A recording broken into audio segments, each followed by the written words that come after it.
Park Tai-sung stood at the edge of the Grand Hall and watched the galaxy's most powerful beings pretend to enjoy each other's company. The Galactic Conclave was supposed to be a celebration of unity, but he could see the truth behind every smile and bow. This was a room full of predators measuring each other. He was the youngest ambassador humanity had ever sent to this gathering. At 42 years old, he had spent 2 decades learning how to read people. Now he was learning how to read aliens, and so far the lessons were not pleasant. A Rotharian delegate walked past him without acknowledgement. The tall, scaled creature looked through Tai-sung as if he did not exist. This happened often. Humanity had only been part of the galactic community for 30 years. To species that measured their histories in hundreds of thousands of years, humans were barely worth noticing.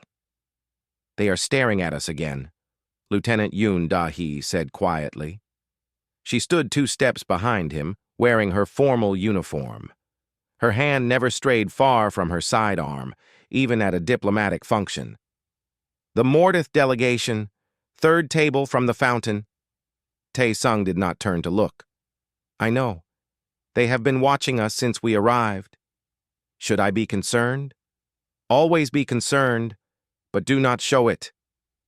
The banquet hall of Station Etheron Prime was a marvel of engineering. Crystal pillars rose toward a ceiling that displayed a live view of the stars outside. Fountains flowed with liquids of different colors to accommodate the drinking preferences of 100 species. Musicians played instruments that Tai-sung could not name, creating sounds that were sometimes beautiful and sometimes painful to human ears. He moved through the crowd with careful steps, nodding to delegates who bothered to notice him. Most did not. A few looked at him with curiosity. Others looked at him with something colder. Dr. Baek Joon-ki appeared at his side, holding a glass of something blue. "I have completed my analysis of the room dynamics," he said in a low voice. "We are ranked somewhere between the Kalani and the Vorth in terms of perceived importance." "I do not know who those are." "Exactly. Neither does anyone else." Tai-sung almost smiled. Joon-ki had a gift for finding humor in difficult situations. It was one of the reasons Tai-sung had requested him for this mission. The evening continued with speeches and toasts. High Speaker Morath, leader of the Galactic Dominion, addressed the assembly with words about cooperation and mutual prosperity. He was a tall creature with gray skin and eyes that seemed to absorb light rather than reflect it. When he spoke, every being in the room listened. Tai-sung listened too, but he also watched. He noticed how certain delegates reacted to certain phrases. He noticed which species stood close to the High Speaker and which ones kept their distance. He noticed fear hiding behind respect. Something was wrong here. He could feel it. The formal portion of the evening ended, and delegates began to mingle freely. Tai-sung found a quiet corner near one of the crystal pillars and observed. Lieutenant Yoon Da-hee remained close, her eyes never stopping their sweep of the room. "Ambassador Park." The voice came from behind him. Tai-sung turned and found himself facing a being he had only seen in briefing documents. Counselor Vareth of the Valanthi stood before him, ancient and imposing. The Valanthi were one of the oldest species in the galaxy. They rarely spoke to anyone, and they never spoke to young species. Until now.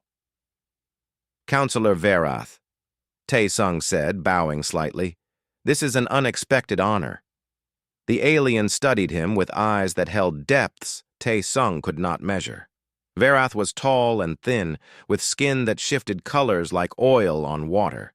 When he moved, it was with a grace that made every other being in the room seem clumsy. "I have been watching your species," Vareth said. His voice was soft, almost musical. "You are interesting." "We try to be." That was not entirely a compliment. Vareth moved closer. "Walk with me, Ambassador." They walked together along the edge of the hall.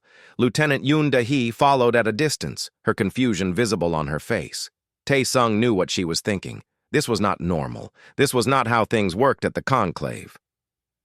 "Your species is young," Vareth said. "You have been part of the galactic community for less than a single rotation of my homeworld around its star. And yet you have already made an impression. I hope it is a good impression. It is an unusual one." Vareth stopped walking. They stood near a window that looked out into the darkness of space. "Tell me, Ambassador, what do you think of the Galactic Dominion?" The question was dangerous. Tae-sung knew it immediately. He considered his words carefully. "I think the Dominion has maintained peace for a very long time. That is admirable." A diplomatic answer. I expected nothing less. Varath's colors shifted to deeper blues. "But I did not ask what you think you should say. I asked what you think." Tae-sung met the alien's gaze. Something in those ancient eyes made him want to tell the truth. "I think there are things happening here that I do not understand. I think peace is not the same as justice. And I think that some of the beings in this room are afraid of something they cannot name." Varath was silent for a long moment. Then slowly he leaned closer to Tae-sung, close enough that no one else could hear. "Tonight, human," he whispered, "I want you in my chamber." Tae-sung felt his heart beat faster, but he kept his face calm. "May I ask why?" "Because your species may be the most important thing to happen to this galaxy in 10,000 years, or you may be nothing at all." Vareth straightened. "Come to my quarters at the third bell. Come alone, and tell no one." The ancient alien walked away without another word. Tae-sung watched him go, his mind racing with questions. Lieutenant Yoon-da-hee was at his side in seconds. "What did he say to you? What did he want?" "He wants to meet with me. Tonight. Alone." "Absolutely not. Sir, this could be a trap. The Valanthi never interact with young species. This is wrong. Everything about this is wrong." "I know." Tae-sung looked out the window at the stars. Somewhere out there was Earth. Somewhere out there were 8 billion humans who were counting on him to represent them well. "But I am going anyway." "Sir, Da-hee." He turned to face her. "In 20 years of negotiations, I have learned one thing. When an opportunity like this appears, you do not walk away from it. You walk toward it even if you are afraid." The third bell would ring in 2 hours. Tae-sung spent that time preparing himself for whatever was coming. He reviewed everything he knew about the Valanthi. He sent a coded message to Captain Shin Ye-jin on the ship, telling her to be ready for anything. He stood at the window of his quarters and thought about what it meant to represent an entire species. When the bell finally rang, he walked alone toward the Valanthi section of the station. The corridors grew darker and quieter. Other delegates watched him pass with expressions of shock and confusion. A human, walking into Valanthi territory. It was unheard of. Tae-sung did not slow down. He did not look back. Whatever waited for him in that chamber, he would face it the way humans had always faced the unknown. With courage, with curiosity, and with the stubborn hope that somehow, against all odds, things would work out. The door to Varath's chamber stood before him. Tae-sung took a deep breath. Then he stepped inside. The chamber was dark. Not the darkness of an empty room, but the darkness of deep space. Stars floated in the air around Tae-sung, projected with such clarity that he felt he might fall into them if he stepped wrong. Counselor Vareth stood in the center of the room, surrounded by holographic images of planets, stations, and fleet movements. His colors had shifted to deep purple, and his ancient eyes reflected the light of 1,000 artificial stars. "Close the door, Ambassador," Vareth said. "What I am about to show you cannot leave this room." Tae-sung closed the door. The lock engaged with a soft click that sounded very final. He walked forward carefully, stepping around holographic worlds that meant nothing to him yet. "You asked me what I think of the Dominion," Tae-sung said. "Now I am asking you the same question." Verath's colors flickered. A fair exchange. Very well. He waved one long-fingered hand and the star map shifted. Certain systems began to glow red. The Galactic Dominion is not a government, Ambassador. It is a machine designed for one purpose. What purpose? Harvesting. The word hung in the air. Tae-sung felt cold, though the room's temperature had not changed. Every species that reaches a certain level of development attracts the attention of the Dominion, Verath continued. They are welcomed into the galactic community. They are given technology and trade agreements. They are made to feel important. His voice grew bitter. And then, when the time is right, they are absorbed. Their resources extracted. Their people scattered across distant colonies where they can never organize. Their culture erased. Tae-sung stared at the red systems on the map. There were hundreds of them. You are telling me that the Dominion has destroyed hundreds of civilizations? Not destroyed. Consumed. There is a difference. The bodies survive. The spirit does not. Verath moved through the hologram until he stood directly in front of Tae-sung. Your species is on the list, Ambassador. Humanity has been scheduled for integration. You have 5 cycles before the process begins. 5 cycles. Tae-sung did the math in his head. Roughly 15 Earth years. His daughter would be 30 by then. Would she even know what it meant to be human? Why are you telling me this? He asked. Because we have been watching you. Verath gestured and new images appeared. Security footage. Recordings from stations and outposts across the galaxy. We have watched how humans behave when they think no one is looking. The first recording showed a human freighter captain giving emergency supplies to a stranded alien vessel, even though it meant missing a profitable delivery. The second showed human soldiers protecting a refugee camp from raiders, taking wounds for beings they had never met. The third showed a human diplomat refusing to sign a trade agreement that would have benefited Earth at the expense of a weaker species. We have seen humans choose death over betrayal, Verath said. We have seen them risk everything for strangers. We have seen them stand against impossible odds because someone needed help. We have also started wars, Tae-sung said quietly. We have committed terrible acts against each other. Yes, we know. Verath's colors shifted to something softer. Every species has darkness in its past. The Valanthi were once conquerors. We burned worlds and enslaved millions. But we changed. We chose to be different. He leaned closer. The question is not whether your species has darkness. The question is whether you can choose to be better. And from what we have seen, you can. Tae-sung was silent for a long moment. His mind was processing everything, trying to find the right questions to ask. Finally, he spoke. You said, we have been watching. Who is we? Verath smiled. It was a strange expression on his alien face, but unmistakably a smile. There is a group of species who have resisted the Dominion for millennia. We call ourselves the Tribunal. We hide our true capabilities. We pretend to be loyal servants of the High Speaker, and we wait for the right moment to strike. You want humanity to join this tribunal. I want humanity to prove itself worthy of joining. There is a difference. Verath walked back to the center of the room. We cannot simply accept every species that opposes the Dominion. Many have come to us before. Many have failed. Some were spies. Some were too weak. Some were too strong, too hungry for power themselves. So there is a test. There is a task. Verath waved his hand and a new image appeared.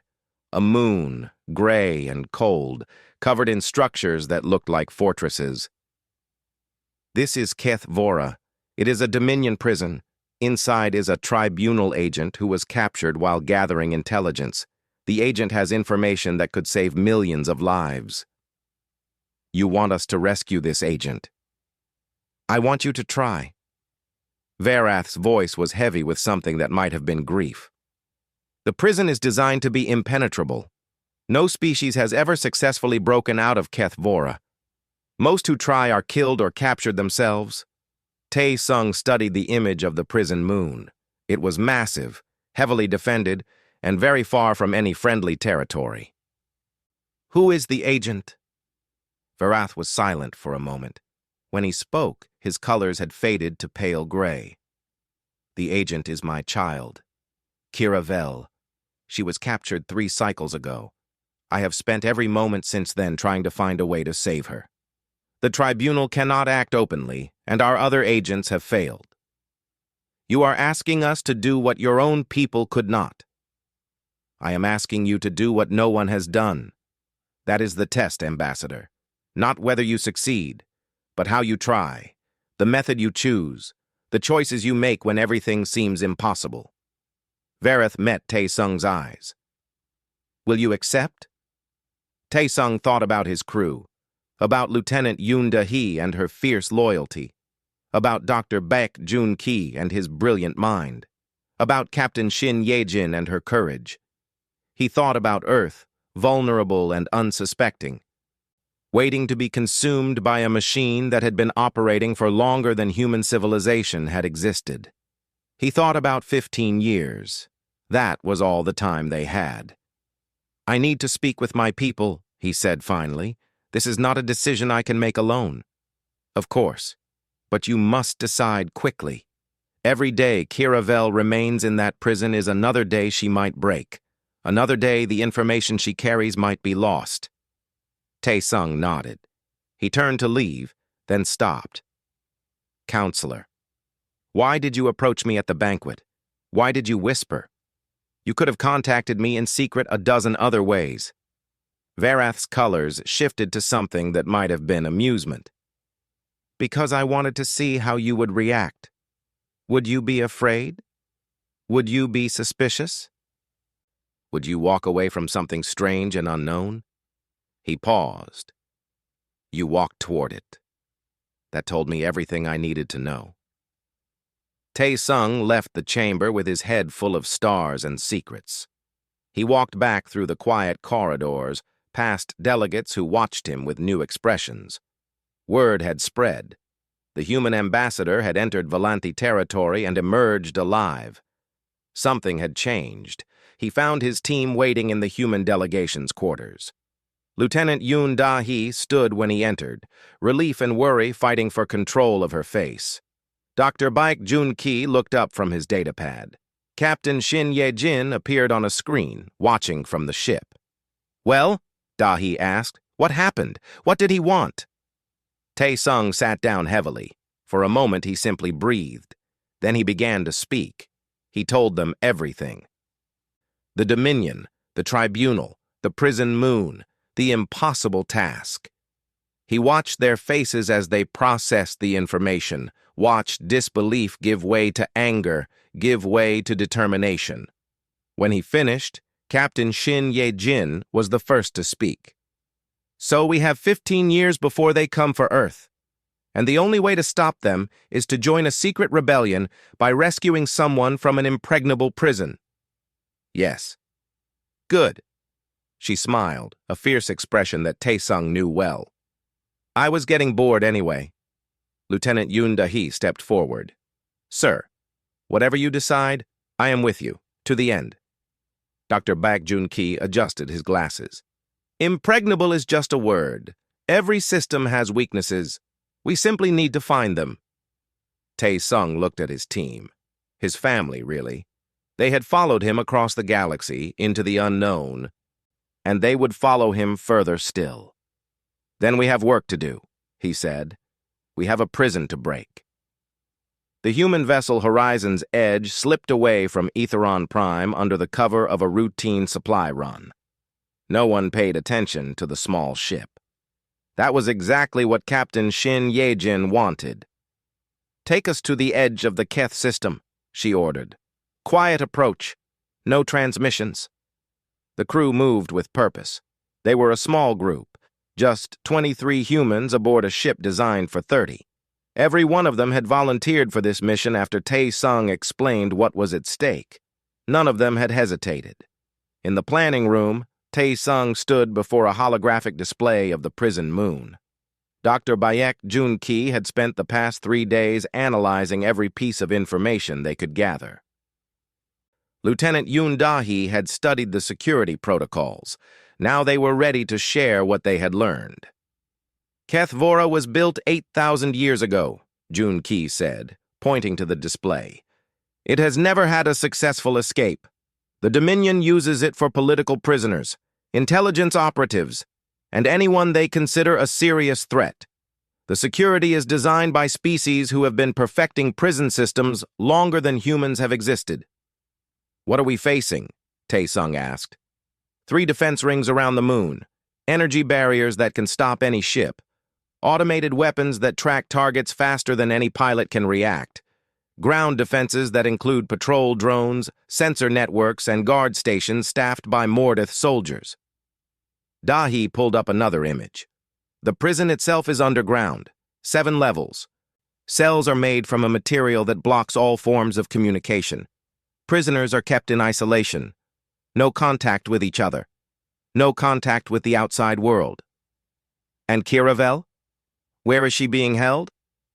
Level 6. High security section, reserved for the most dangerous prisoners. Jun-ki paused. The Dominion knows who she is. They know her father is a high-ranking Valanthi. They are probably hoping he will try something foolish. Tae-sung studied the display. Every approach seemed impossible. Every plan seemed to end in death. What are our options? We have one advantage, Da-hee said. The prison was designed to stop species that follow predictable patterns. The Valanthi think in long cycles. The Mordith use overwhelming force. The Rotharians prefer careful infiltration. She looked at Tae-sung. But humans do not follow predictable patterns. We improvise. We adapt. We do things that make no logical sense. You want to use chaos as a weapon. I want to do something so stupid that they will never see it coming. Captain Shin Ye-jin entered the planning room, her face grim.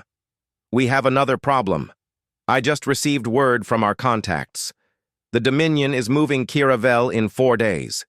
They are transferring her to a facility in the core systems. If that happens, we will never reach her. 4 days. Tae-sung felt the weight of those words. They had planned for weeks of preparation. Now they had 4 days. Then we move now, he said. What is the fastest approach? Jun-ki hesitated. There is one possibility. The prison receives supply shipments through an automated system. The ships are scanned. But the scans focus on weapons and explosives. If we could hide among standard cargo items, they would scan for life signs, Da-hee interrupted. Yes, but human life signs are similar to several approved cargo species. If we modified our biosignatures slightly, used some of the medical equipment we have aboard. It is dangerous, Ye-jin said. If the deception fails, we will be trapped in a cargo hold with no way out. And if we do nothing, Kiravel dies, Tae-sung replied, along with any chance of humanity joining the tribunal. They planned through the night. Every detail was examined. Every possibility was considered. By morning, they had something that was not quite a plan, but close enough. 12 humans would infiltrate the prison. The rest would remain on the horizon's edge, ready to provide extraction when needed. They would have 8 hours from the moment they entered the prison to find Kiravel and reach the extraction point.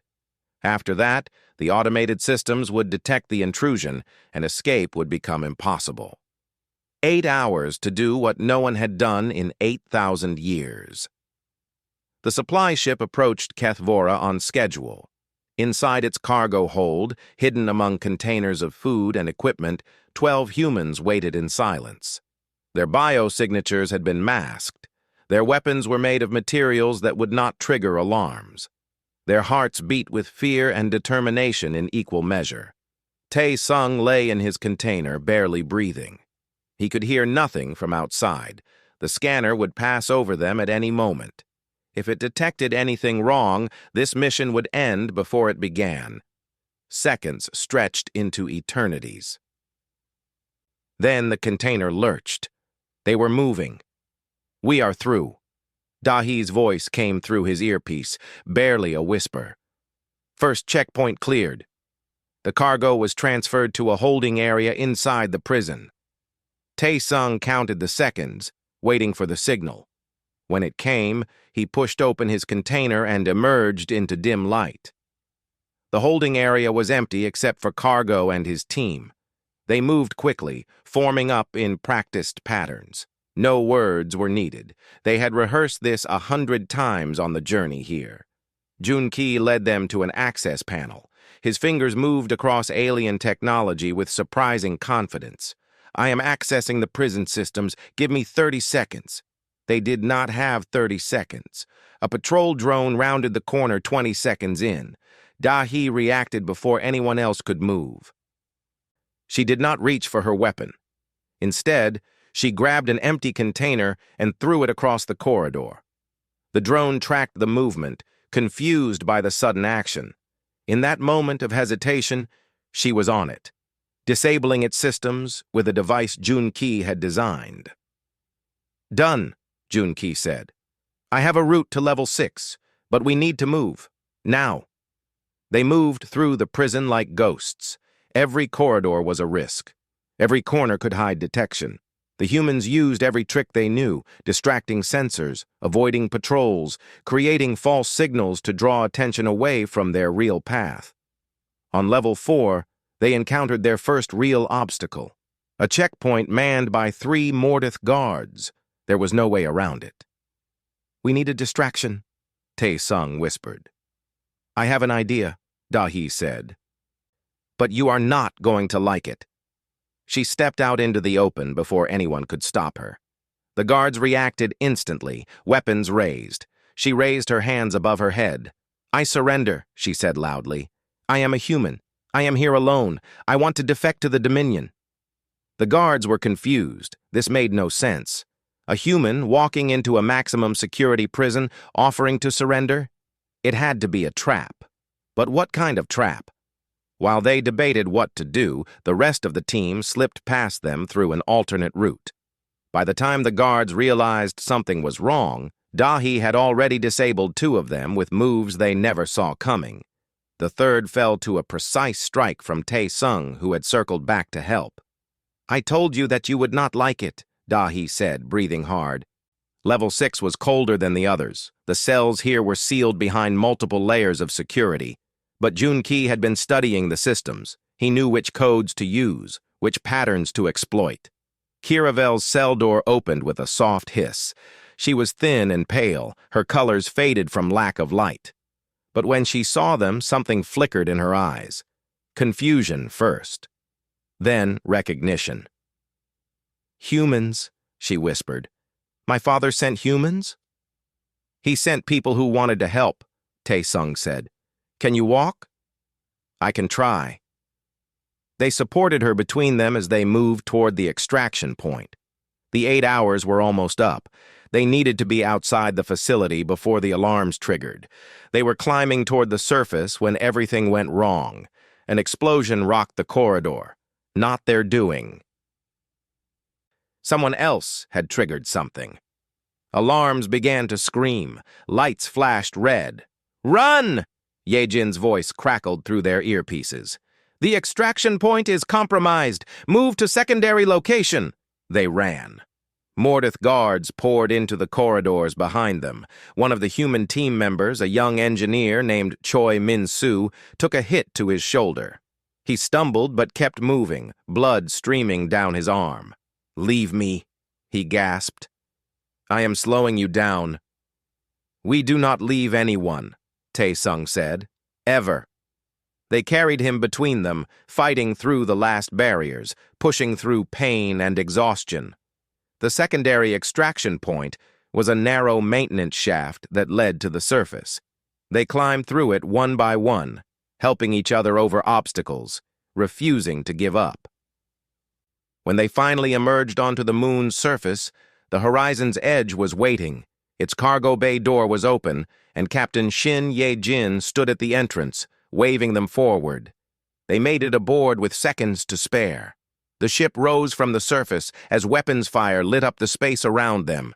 Ye-jin pushed the engines beyond their limits, dodging and weaving through the defense systems. And then they were clear, free, alive. In the medical bay, Kiravel looked up at the humans who had saved her.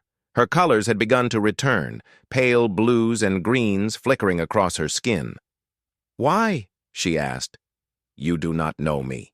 You had nothing to gain. Why did you risk your lives?" Tae-sung sat beside her, exhausted but smiling. "Because you needed help. That was enough." She stared at him for a long moment. Then, slowly, she began to cry. No one had ever answered that question so simply before. The horizon's edge flew through empty space, and emptiness had never felt so dangerous. Captain Shin Ye-jin stood on the bridge, watching the sensor readings with tired eyes. They had been running for 3 days. 3 days of constant course changes, of hiding in asteroid fields, of jumping between systems without rest. The Dominion was hunting them, and the Dominion did not give up. "Another patrol group," her navigator reported. "Coming from the Varath sector. They will intercept us in 6 hours if we maintain current heading. Change course. Take us through the Kel Nebula." "Captain, the nebula is unstable. Our shields might not hold." "The Dominion ships are bigger. Their shields definitely will not hold." Ye-jin smiled grimly. "Sometimes being small is an advantage." In the medical bay, Kiravel was recovering. Her colors had grown stronger, shifting through patterns that Dr. Baek Junki found fascinating. She spent most of her time watching the humans, studying them with the same intensity that they had once used to study alien species. Park Tae-sung visited her often. He brought her food, answered her questions, and sat with her when she needed silence more than words. She was curious about everything. How humans organized themselves, how they made decisions, how they dealt with failure. "Your species confuses me," she said one evening. "In the prison, I expected your people to leave the wounded one behind. It would have been logical. His injury slowed you down. Staying to help him increased the risk for everyone." "We do not measure people by their usefulness," Tae-sung replied. "Min-soo is one of us. We would never leave him." "But why? What makes him worth the risk?" "He is a person. That makes him worth everything." Kiravel was silent for a moment. "Among my people, sacrifice for the group is honored, but it is calculated. We determine whether the benefit outweighs the cost. Your species does not seem to calculate at all." "We calculate differently. We calculate in terms of who we want to be, not what we might gain." The ship lurched suddenly. Alarms began to sound. Tae-sung steadied himself against the wall as Lieutenant Yoon Da-hee's voice came through the speakers. "All hands, brace for impact. We have incoming fire." They had been found. On the bridge, chaos organized itself into action. The crew moved to their stations with practiced efficiency. Ye-jin barked orders while her hands flew across the controls. "2 Dominion hunters," the sensor officer reported. "They dropped out of jump right behind us. Must have been tracking our energy signature." "Return fire. Evasive pattern Delta." The Horizon's Edge was not a warship. It was a diplomatic vessel with limited weapons and light armor. Against 2 dedicated hunters, they had no chance in a straight fight. But Ye-jin had never believed in straight fights. "Da-hee," she called through the comm. "I need you in engineering. Can you boost our engine output?" "I can try. It might burn out the converters." "Do it. We just need to reach the nebula." The ship twisted and dodged through space. Weapons fire lit up the darkness around them. One shot grazed their hull, sending sparks flying through the corridors. Another took out a secondary system, plunging part of the ship into emergency lighting. "We are not going to make it," the navigator said quietly. "Yes, we are." Ye-jin pushed the controls harder. Everyone hold on. She did something that no training manual would ever recommend. She cut the main engines entirely, letting the ship drift. The hunters, expecting her to accelerate, overshot their target. In that moment of confusion, Yejin fired every remaining weapon at the closer hunter's engine section. The explosion was beautiful and terrible. The first hunter spun out of control, crashing into its partner. Neither ship was destroyed, but both were damaged enough to slow their pursuit. The horizon's edge limped into the Kell Nebula with fire alarms screaming and half its systems failing. The nebula's electromagnetic interference wrapped around them like a blanket, hiding them from sensors. They were safe. For now. In the aftermath, the crew assessed the damage. It was significant, but not fatal. They could repair the essential systems. They could continue. But the real damage came through the communication systems. Picking up a broad-spectrum transmission, Junki reported. It is from the Dominion. It is being sent to every station, every outpost, every inhabited world in the galaxy. Put it on screen. High Speaker Morath's face appeared. His gray features were twisted with controlled anger, and his light-absorbing eyes seemed to stare directly at them through the recording. "Citizens of the Dominion," he said, "a terrible crime has been committed. The species known as humanity, which we welcomed into our community despite their primitive nature, has attacked our facilities and murdered our soldiers. They have proven themselves to be dangerous animals, incapable of civilization." Tae-sung felt his stomach drop. He knew what was coming next. "Effective immediately, humanity is designated for integration. All human vessels are to be seized. All human citizens are to be detained. Any species that harbors or assists humans will face severe consequences." Morath paused. "The protection of the Dominion requires the removal of this threat. We will not rest until every human has been brought under control." The transmission ended. The bridge was silent. "They are coming for Earth," Dahi said softly. "They are coming for everyone." "Not if we stop them," Tae-sung replied. But even he could hear the doubt in his own voice. Kiravel appeared in the doorway, still weak but standing on her own feet. "There may be hope," she said, "if we can reach the tribunal before the Dominion reaches your homeworld. How long do we have?" The integration of a species is a massive operation. It requires preparation, resources, political cover. I estimate you have perhaps 10 cycles before they are ready to move against Earth. But once they begin, nothing will stop them. 10 cycles. Roughly 3 years. It was more time than Tae-sung had expected, but still not enough. "Where is the tribunal?" Yejin asked. "I can guide you, but the journey is dangerous. We must cross through Dominion space, avoid their patrols, and reach a hidden station that has remained secret for 5,000 years. Kiravel looked at each of them in turn. "I cannot promise that you will survive." "We are already dead if we do nothing," Tae-sung said.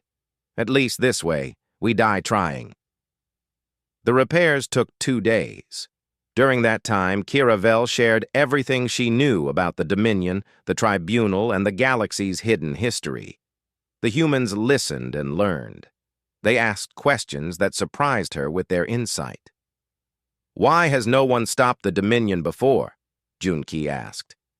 "If the Tribunal has existed for millennia, why have they not acted?" "Because the time was never right," Kiravel admitted. "The Dominion is too powerful to challenge directly.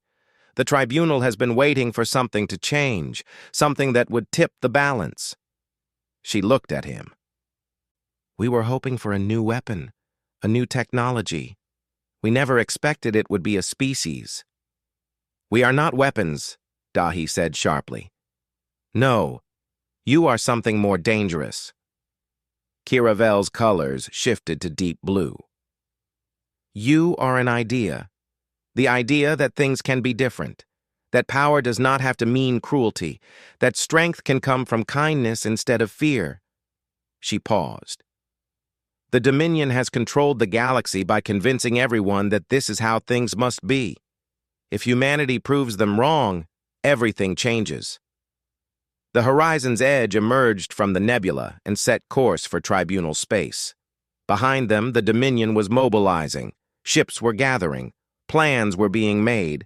The largest military power in the galaxy was preparing to crush a species that had been among the stars for less than a single generation. But ahead of them, hidden in the darkness between stars, allies were waiting. On the bridge, Tae-sung stood beside Captain Shin Ye-jin and watched the stars stream past. "Do you think we can do this?" he asked quietly. "I think we have to try," she replied. "That is what humans do. We try, even when it seems impossible, especially when it seems impossible. And if we fail?" She turned to look at him, and there was fire in her eyes. "Then we fail with our boots on and our eyes forward.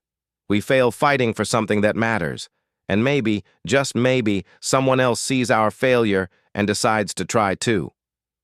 Tae-sung nodded slowly. "Then let us make sure our failure is spectacular enough to inspire a galaxy."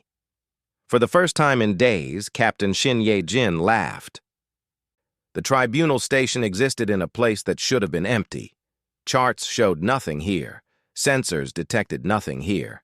Any ship that stumbled into this region would see only the cold darkness between stars. But the station was real, hidden by technology so advanced that Park Tae-sung could not begin to understand it. It appeared before them like a dream becoming solid, a vast structure of curves and lights that seemed to grow from the fabric of space itself. "Welcome to Sanctuary," Kiravel said softly. "The last free place in the galaxy." The Horizon's Edge docked without incident. As they stepped onto the station, Tae-sung found himself surrounded by beings from species he had never seen before. Some walked on multiple legs, some floated through the air, some seemed to exist in ways that human senses could barely process. All of them stopped to stare at the humans. "Word has spread," Kiravel explained. "Everyone knows what you did at Kethvora, the species that rescued a Valanthi from the impregnable prison. It has become a story already." "A good story, I hope." "A surprising one. Whether it is good depends on what happens next." They were led through corridors that shifted colors as they walked. Eventually, they reached a chamber at the heart of the station. It was circular, with seats arranged in a ring around a central platform. In those seats sat representatives of 12 species, each one ancient, each one powerful. The tribunal. Counselor Varath was there, his colors bright with emotion as he saw his child alive and walking. But he maintained his composure. This was not the time for personal reunions. This was a judgment. An aged being at the head of the chamber spoke first. Its voice was like wind through dry leaves. "Ambassador Park Tae-sung of Earth, you stand before the Tribunal of the Free. You have requested membership in our alliance. This is not a request we take lightly." "I understand," Tae-sung said. "I am prepared to answer any questions." "You will answer all questions." The ancient being gestured to the assembled delegates. "Each species here has suffered under the Dominion. Each has reason to distrust outsiders. Convince them, and you gain allies who have resisted tyranny for millennia. Fail, and you leave here alone." The first questioner was a Rotharian, its scaled face unreadable. "Humanity has been part of the galactic community for 30 years. In that time, you have started 3 conflicts with neighboring species. You have shown aggression, territorial ambition, and disregard for established protocols. Why should we believe you are different from the Dominion itself?" Tae-sung took a deep breath. "Because we learned from those conflicts. The wars you mention were mistakes. They cost us lives and trust. But we did not continue down that path. We stopped. We negotiated. We made peace with species we had fought. And today those species trade with us as equals." He paused. "The Dominion has never stopped. They have never chosen peace when war was profitable.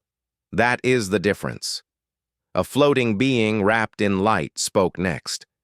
Your species is young. Your technology is primitive. What can you possibly offer us that we do not already have? Perspective, Tae Sung replied. You have been fighting the Dominion for thousands of years. In all that time, have you won? Have you even come close? He looked around the chamber. Sometimes fresh eyes see what experienced eyes miss. Sometimes the question is not what we can offer you, but what happens when we work together. The questions continued for hours. They asked about human history, human wars, human cruelty. They challenged him with examples of humanity's worst moments, the holocausts, the conquests, the times when humans had treated each other worse than any alien enemy. Tae Sung did not deny any of it. Yes, he said when they showed him images of human atrocities. We did these things. We are capable of great evil. But we are also capable of recognizing that evil and choosing differently. Every terrible act in our history has been followed by movements to prevent it from happening again. We learn. We grow. We are not perfect, but we are trying. A delegate from a species Tae Sung did not recognize leaned forward. Many species try. Many species fail. What makes humanity worth the risk? Before Tae Sung could answer, Lieutenant Yoon Da-hee stepped forward. I would like to speak, if I may.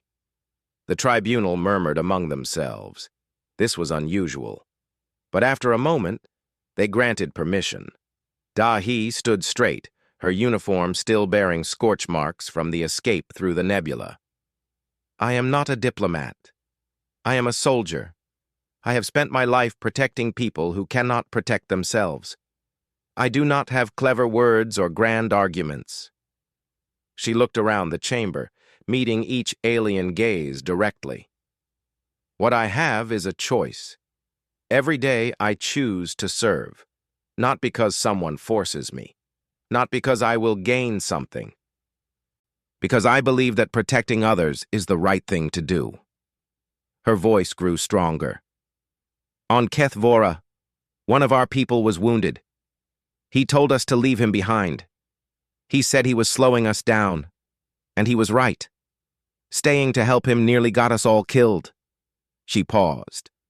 We stayed anyway, because that is who we are. We do not leave people behind, not our own, not strangers, not even people who used to be our enemies. Dr. Baek Joon-ki stepped forward next. I study cultures, he said. I have spent my life trying to understand why different species think and act the way they do, and I have learned something that might be relevant here. He pulled out his data pad and projected images into the air.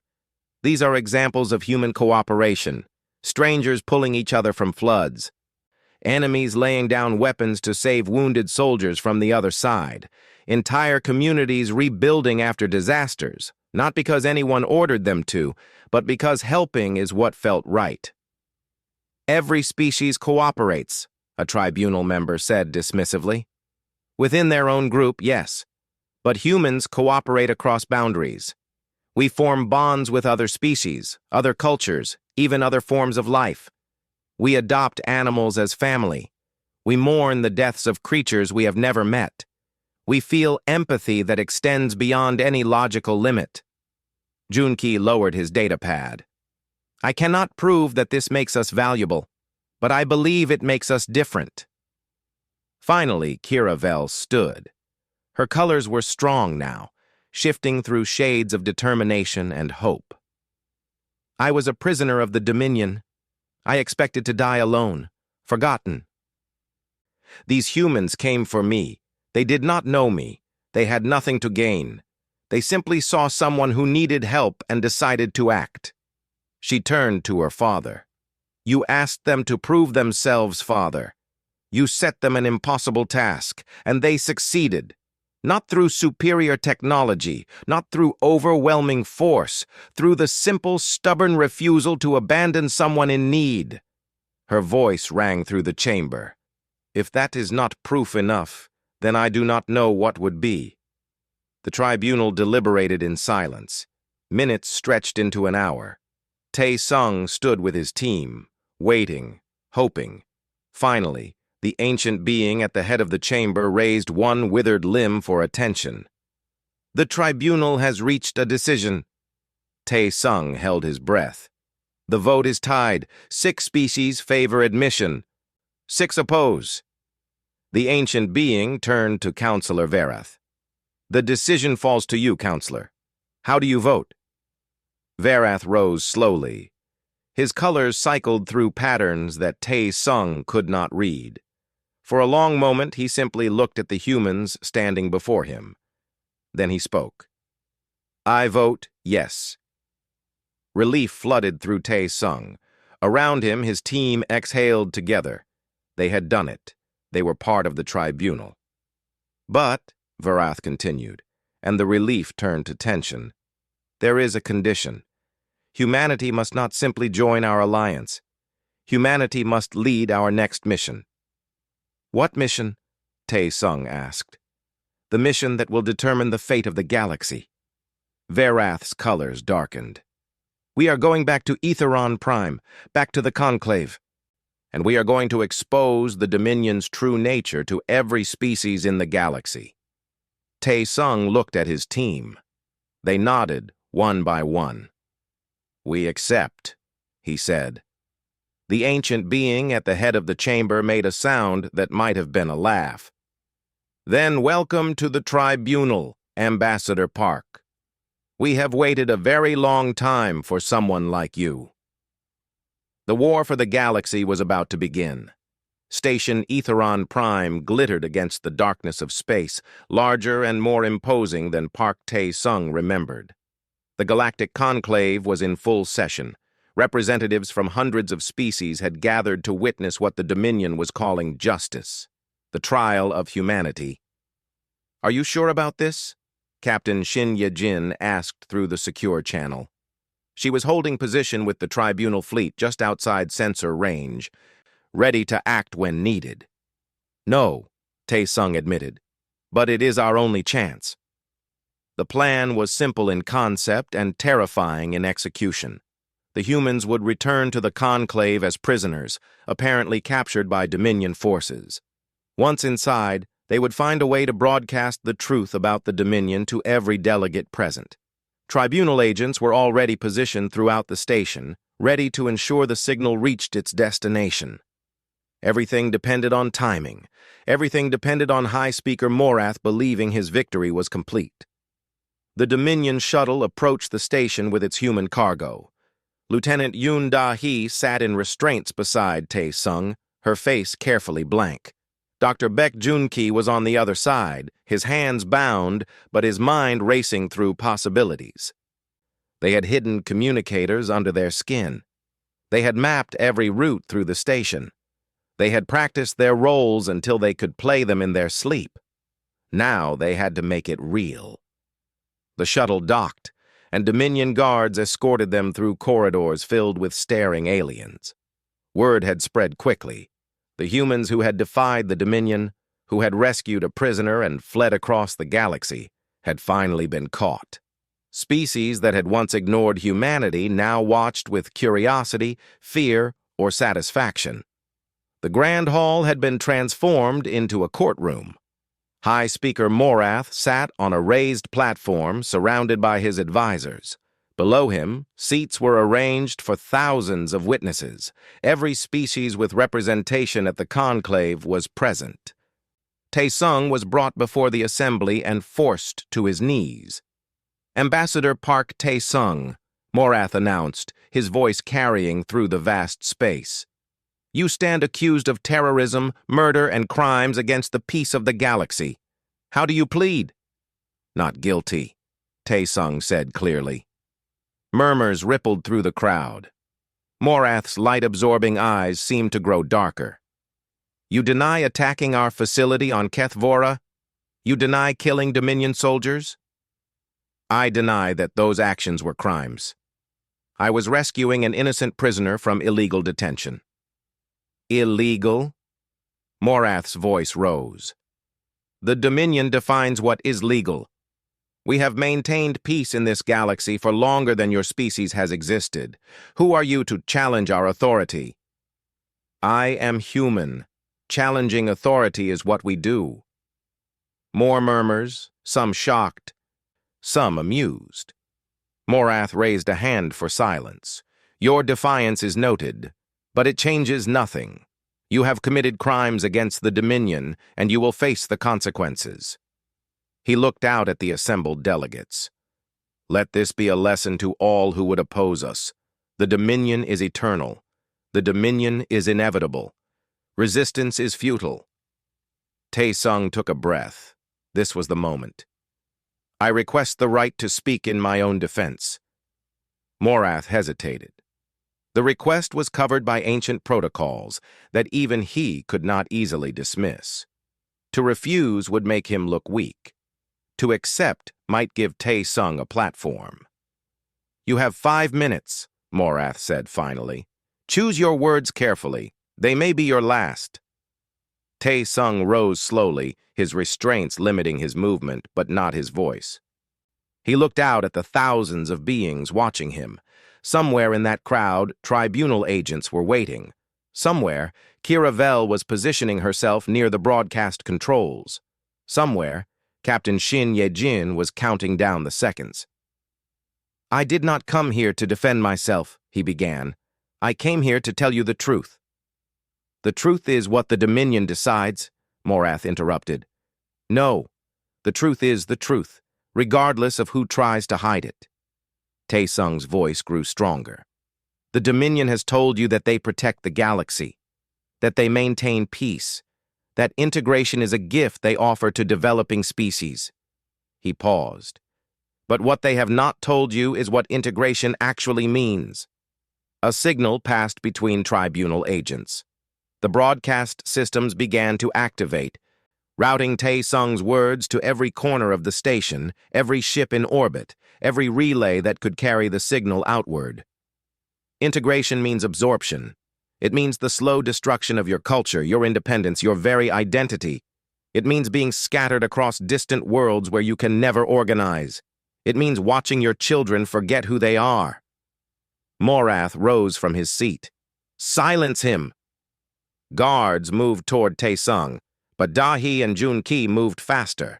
Despite their restraints, they positioned themselves between the guards and their ambassador, creating precious seconds of delay.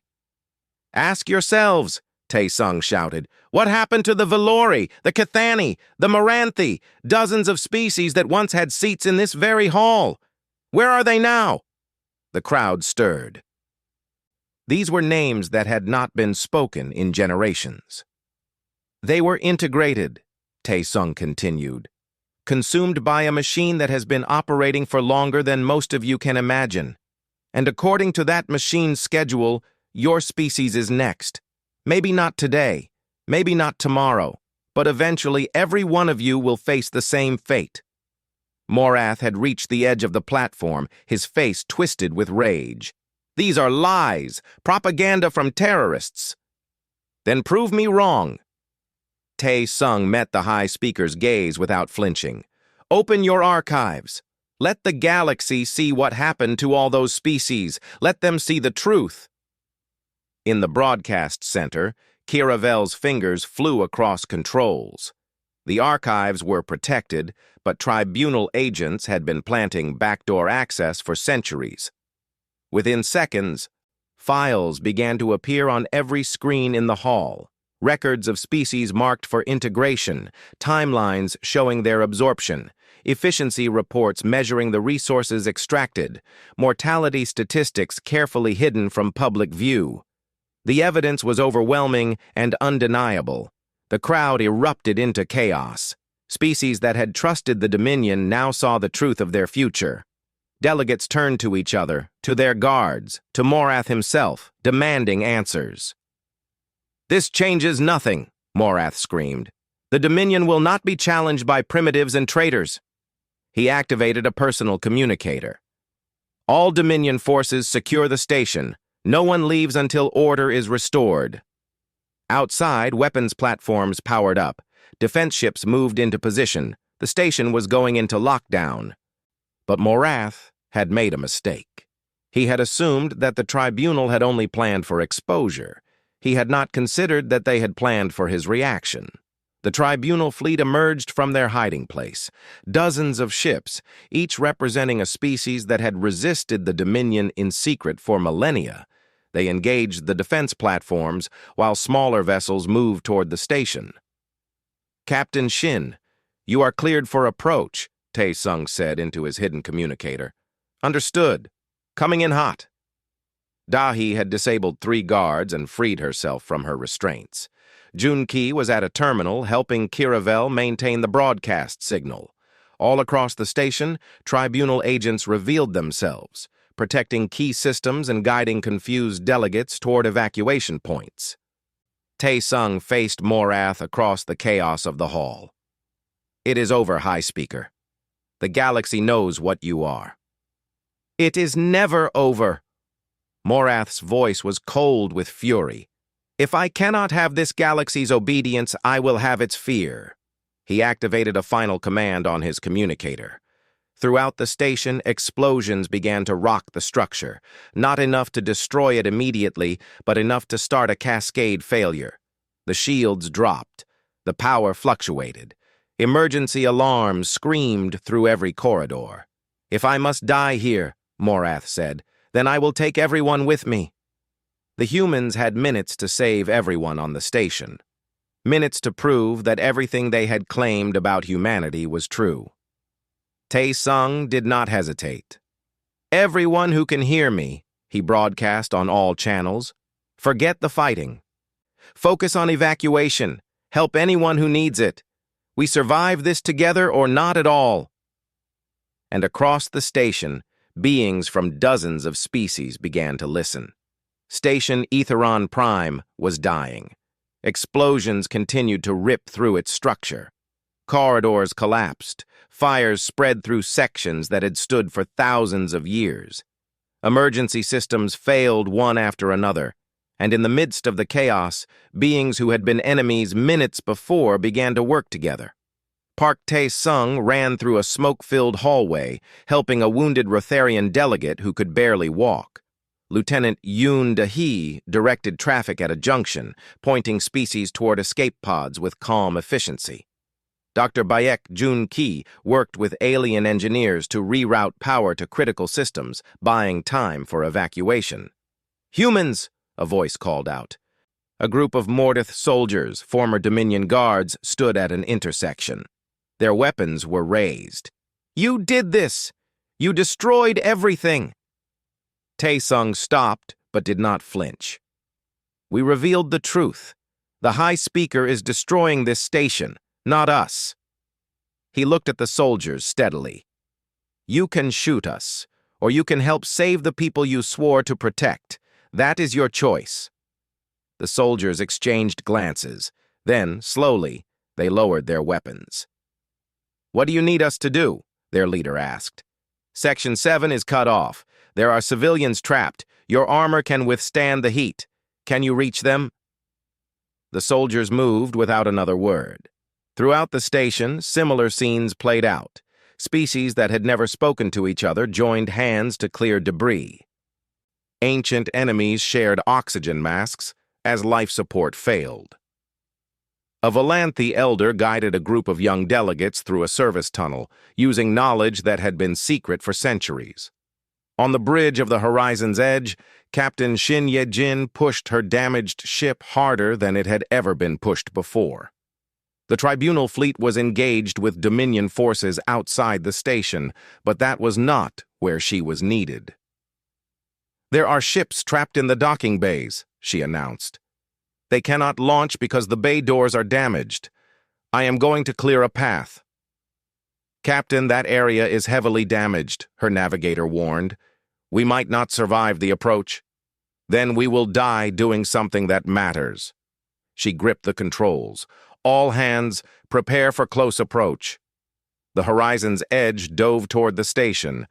weaving through debris and weapons fire. Ye Jin fired her remaining weapons at the jammed bay doors, blasting them open one by one. Ships poured out, carrying hundreds of refugees to safety. But the station's cascade failure was accelerating. The central reactor was going critical. In minutes, everything would be consumed. "Captain," Tae-sung's voice came through the comm. "We have a problem. There are still thousands of people in the central hub. The evacuation routes are blocked. We need more time."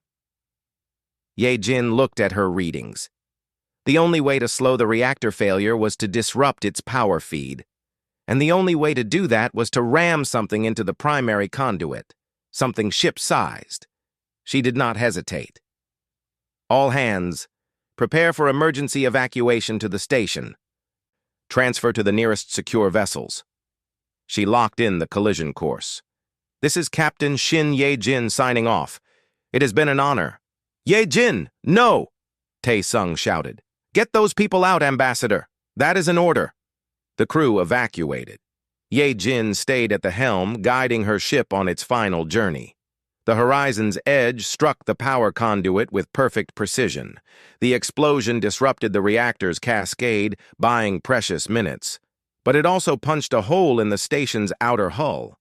Air began to rush out.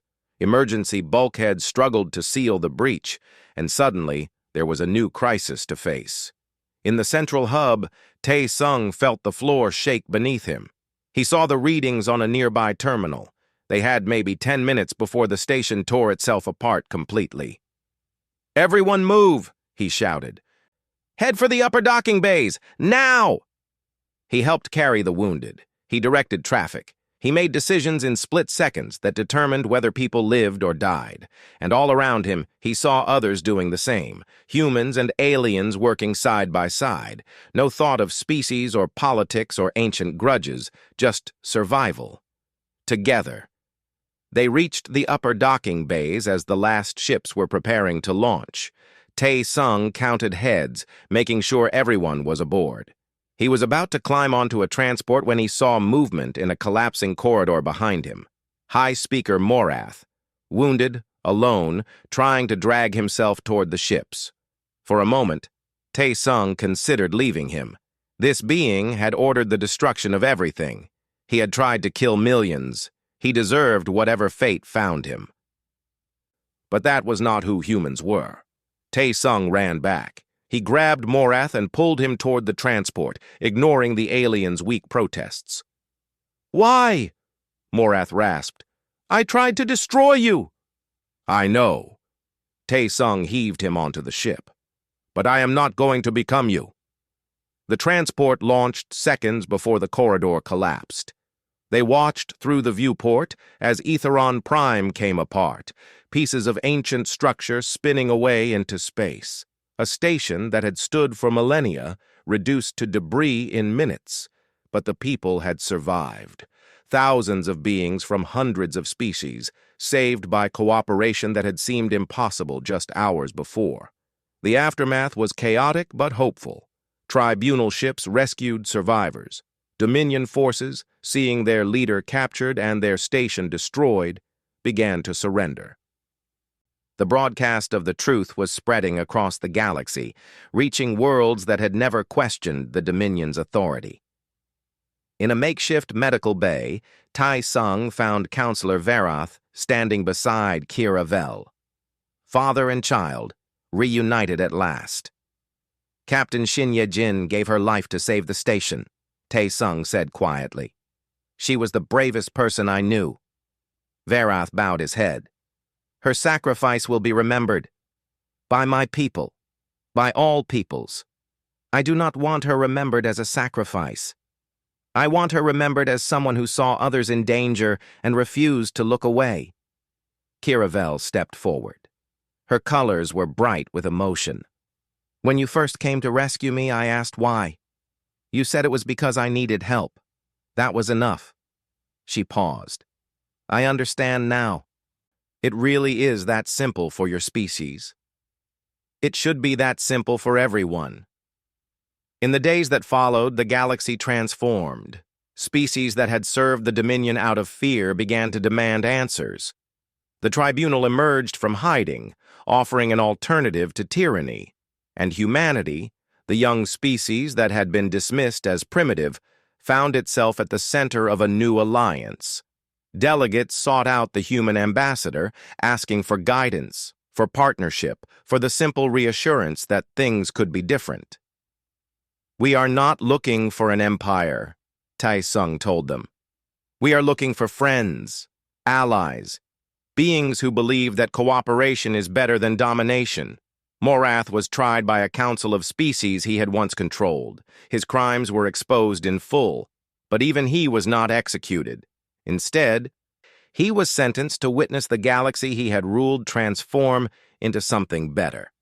Some said this was mercy. Others called it the cruelest punishment possible. On the day the new Galactic Council was established, Counselor Varath approached Tai Sung one final time. They stood on the observation deck of the new station, watching ships from 100 worlds arrive to participate in the first free assembly in 10,000 years. "I asked you to my chamber that night because I saw something in your species," Varath said. "I thought perhaps you could be useful. Perhaps you could help us win a war. And now? Now I understand that winning was never the point. You taught us something far more valuable." Varath's colors shifted to warm gold. "You taught us how to build something worth fighting for." Tai Sung smiled. "We just did what humans do. We helped." Far below, delegates from across the galaxy gathered to begin a new era. Species that had been enemies sat together as partners. Ancient wounds began to heal. Hope, long suppressed, finally had room to grow. And humanity, the youngest voice in the chorus of civilizations, had earned its place not through power or conquest, but through the simple, stubborn refusal to abandon anyone who needed them. The galaxy had expected humans to prove themselves through strength. Instead, they proved themselves through something far more rare. They proved themselves through kindness, and that, in the end, changed everything.